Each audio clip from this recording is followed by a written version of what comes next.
Hi ಸ್ನೇಹಿತರೆ, ನಮಸ್ತೆ ಎಲ್ರಿಗೂ. ಬರ್ರಿ ಇವತ್ತೊಂದು ಸುಂದರವಾದ ಕತೆ ಕೇಳೋಣಂತ ಎಲ್ಲರೂ.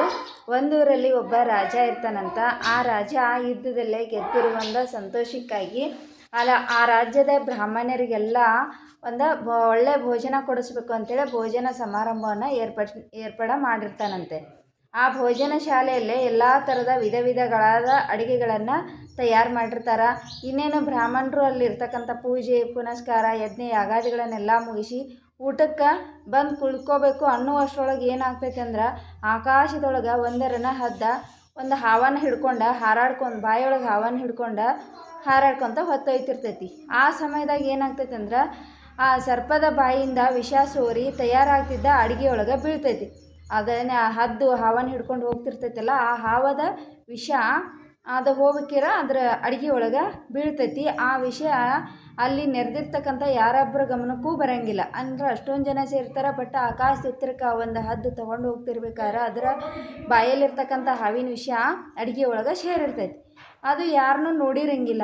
ಆದ್ರೆ ಆ ವಿಷಪೂರಿತ ಆಹಾರವನ್ನು ಏನು ಮಾಡ್ತಾರೆ, ಎಲ್ಲರೂ ಅಲ್ಲಿ ಊಟ ಮಾಡೋಕೆ ರೆಡಿ ಆಗಿರ್ತಾರೆ. ಅಂದಮೇಲೆ ಎಲ್ಲರೂ ಏನು ಮಾಡ್ತಾರೆ ಗೊತ್ತಿಲ್ಲದೇ ಸೇವನೆ ಮಾಡ್ತಾರೆ. ಸೇವನೆ ಮಾಡಿ ಆದಮೇಲೆ ಆ ಸ್ಥಳದಲ್ಲೇ ಎಲ್ಲರೂ ಕೂಡ ಸಾವನ್ನಪ್ತಾರೆ. ಆವಾಗ ಈ ಒಂದು ಘಟನೆ ಇಡೀ ರಾಜ್ಯಾದ್ಯಂತ ಅಲ್ಲಿರ್ತಕ್ಕಂಥ ಎಲ್ಲರಿಗೂ ಕೂಡ ಸ್ಪ್ರೆಡ್ ಆಗ್ತೈತಿ. ಆವಾಗ ಏನಾಗ್ತೈತಿ, ಎಲ್ರಿಗೂ ಒಂಥರ ಚಿಂತೆ ಕಾಡ್ತೈತಿ. ಅಂದರೆ ರಾಜನ ಮೇಗೇ ಸಂಶಯ. ಅಂದ್ರೆ ಯಾಕೆ ಈ ರಾಜ ಸುಮ್ಮನೆ ನಮಗೆಲ್ಲ ಊಟ ಕೊಡಿಸ್ತೀನಿ ಅಂತ ನೆಪ ಮಾಡಿಕೊಂಡು ನಮಗೆಲ್ಲ ವಿಷಕಾರಿ ಆಹಾರವನ್ನು ತಿನ್ನಿಸಿ ಸಾಯಿಸೋ ಒಂದು ಕೆಲಸ ಮಾಡಿದ್ನಲ್ಲ ನಮ್ಮವ್ರನ್ನೆಲ್ಲ ಅಂಥೇಳಿ ಎಲ್ಲರೂ ಕೂಡ ಒಂದು ಶಾಪ ಹಾಕೋ ಸ್ಟಾರ್ಟ್ ಮಾಡ್ತಾರೆ. ಆದ್ರೆ ಆ ನರಕದಲ್ಲಿ ಪಾಪ ಪುಣ್ಯ ಲೆಕ್ಕ ಬರೆಯುವ ಚಿತ್ರಗುಪ್ತನಿಗೆ ಈ ಪಾಪದ ಫಲವನ್ನು ಯಾರ ಹೆಸರಿಗೆ ನೋಂದಾಯಿಸಬೇಕು ಅನ್ನೋ ಸಮಸ್ಯೆ ಶುರುವಾಗ್ತೈತಿ. ಅಂದ್ರೆ ಚಿತ್ರಗುಪ್ತ ನಾವು ಏನೇ ಈ ಭೂಮಿ ಮೇಲೆ ಪಾಪ ಪುಣ್ಯಗಳನ್ನು ಏನೇ ಮಾಡಿದರೂ ಕೂಡ ಅದನ್ನು ಯಾರ್ಯಾರ ಪಾಲಿಗೆ ಏನೇನು ಸೇರಬೇಕು ಅದನ್ನು ಅಲ್ಲಿ ಸರಿಯಾಗಿ ಬರೀತಿರ್ತಾನಂತೆ. ಆ ಚಿತ್ರಗುಪ್ತನಿಗೆ ಇದು ಸಮಸ್ಯೆ ಕಾಡ್ತೈತಿ, ಯಾರ ಪಾಲಿಗೆ ಇದನ್ನು ಪಾಪದ ಒಂದು ನರಕವನ್ನು ಹೊರಿಸ್ಬೇಕು ಅಂತ. ಆವಾಗ ಯಮಧರ್ಮ ಹೇಳ್ತಾನೆ, ಯಮಧರ್ಮ ಕಾಲವೇ ಈ ಸಮಸ್ಯೆಗೆ ಉತ್ತರಿಸ್ತೈತಿ, ಸ್ವಲ್ಪ ಕಾದು ನೋಡು ಅಂತ ಚಿತ್ರಗುಪ್ತನಿಗೆ ಹೇಳ್ತಾನಂತೆ. ಅಂದ್ರೆ ಹೇಳ್ತಾರಲ್ರಿ, ಯಾರೇ ಏನೇ ಮಾಡಿದ್ರೆ ಏನೇ ಅಂದರೂ ಕೂಡ ಅದಕ್ಕೆ ಕಾಲನ ಉತ್ತರ ಕೊಡ್ತೈತಿ, ಸುಮ್ಮನಿರ್ರಿ ಅಂತ. ಹಾಗೆ ಸ್ವಲ್ಪ ದಿನ ಕಳೀತಾವ. ಅವ ಚಿತ್ರಗುಪ್ತ ವೇಟ್ ಮಾಡ್ತಾ ಇರ್ತಾನೆ. ಒಂದು ದಿನ ಬ್ರಾಹ್ಮಣರ ಕುಟುಂಬ ರಾಜನನ್ನು ಕಾಣಲು ಆ ರಾಜ್ಯಕ್ಕೆ ಬರ್ತೈತಿ. ಆವಾಗ ದಾರಿ ಗೊತ್ತಾಗದೆ ಅಲ್ಲೇ ದೇವಸ್ಥಾನದ ಬಳಿ ಹೂ ಮಾರ್ತಿದ್ದ ಒಬ್ಬ ಹೆಣ್ಮಗಳನ್ನು ನೋಡ್ತಾರೆ. ರಾಜನ ಆಸ್ಥಾನಕ್ಕೆ ಹೋಗೋ ವಿಳಾಸನ ಕೇಳ್ತಾರೆ. ಅದೇನು ಅಲ್ಲಿ ಹೂ ಮಾರ್ತಿರ್ತಾರಲ್ಲ ಅವಳ ಹತ್ರ.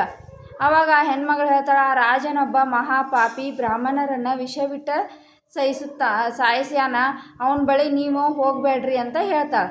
ಆವಾಗ ಯಮಧರ್ಮ ಹೇಳ್ತಾನೋ, ಚಿತ್ರಗುಪ್ತ ಈಗ ತಿಳಿಯುತ್ತೆ ಪಾಪದ ಫಲ ಯಾರ ಹೆಸರಿಗೆ ಬರೀಬೇಕು ಅಂತ.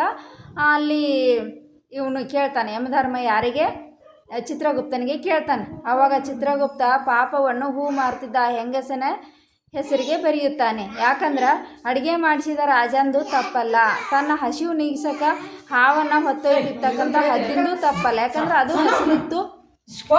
ಹಸಿದಿತ್ತು ತಾನು ಊಟಕ್ಕೋಸ್ಕರ ತಗೊಂಡು ಹೋಗ್ತಿತ್ತು. ಆದರೆ ಸರಿ ತಪ್ಪು ತಿಳಿಯದೆ ರಾಜನನ್ನು ಆರೋಪಿಸಿದ ಆ ಹೂ ಮಾರುತ್ತಿದ್ದ ಮಹಿಳೆಯದೇ ತಪ್ಪು. ಇಲ್ಲಿ ಯಾವ ಸರಿ ಯಾವ ತಪ್ಪು ಅಂತಕ್ಕಂಥದ್ದನ್ನ ಕೂಲಂಕುಷ ವಿಚಾರ ಮಾಡ್ದೇನೆ ರಾಜಂದೇ ತಪ್ಪು ಎಲ್ಲ ಅಂತೇಳಿ ಹೂ ಮಾರ್ತಕ್ಕಂಥ ಹೆಣ್ಮಗಳು ರಾಜನ ಮೇಲೆ ತಪ್ಪು ಹಾಕಿಬಿಡ್ತಾಳೆ. ಅದಕ್ಕೋಸ್ಕರ ಇದೆಲ್ಲದ ಪಾಪ ಯಾರಿಗೆ ಸೇರ್ಬೇಕಂದ್ರೆ ಹೂ ಮರೊಳಗೆ ಸೇರಬೇಕು ಅಂತ. ಈ ಕತೆ ಸಾರಾಂಶ ಇಷ್ಟ. ಮಾಡಿದೋರ ಪಾಪ ಹಾಡಿದೋರ ಬಾಯಲ್ಲಿ ಅಂದ್ರೆ ಇದು ಒಂದು ಒಳಾರ್ಥವನ್ನು ಸಾರ್ತೈತೆ. ಹೆಂಗಂದ್ರೆ ಹಿಂದೆ ಮುಂದೆ ತಿಳಿದುಕೊಳ್ಳದೆ ಮತ್ತೊಬ್ಬರಿಗೆ ಮಾತಾಡೋದು ಮಹಾಪರಾಧ. ನಾವು ಯಾವುದೇ ಆಗಲಿ, ಸರಿದಿರಲಿ ತಪ್ಪದೇ ಇರಲಿ, ಏನೇ ಇರಲಿ, ಹಿಂದೆ ಅದು ಹೇಳ್ತಾರಲ್ಲ, ಪ್ರತ್ಯಕ್ಷ ಕಂಡ್ರು ಪ್ರಮಾಣಿಸಿ ನೋಡು, ಇನ್ನೊಬ್ಬರ ಬಗ್ಗೆ ಸುಮ್ಮನೆ ಏನೋ ಮಾತಾಡಬೇಡ ಅಂತ. ಹಾಗೆ ಸರಿ ಇರಲಿ ತಪ್ಪಿರಲಿ ಅದನ್ನು ನೋಡಿಕೊಂಡು ವಿಚಾರಿಸಿ ಮಾತಾಡಬೇಕು. ಸುಮ್ಮನೆ ಮಾಡಿದ್ರೆ ಅದೇನೂ ಮಾಡದೇ ಇರೋರ ಮ್ಯಾಗೆ ನಾವು ತಪ್ಪು ಹಾಕಿದ್ವಿ ಅಂದ್ರೆ ಆ ತಪ್ಪು ಪಾಪ ಎಲ್ಲ ನಮಗೆ ಬರುತ್ತೆ. ನಿಜ ಅಲ್ವಾ ಸ್ನೇಹಿತರೆ?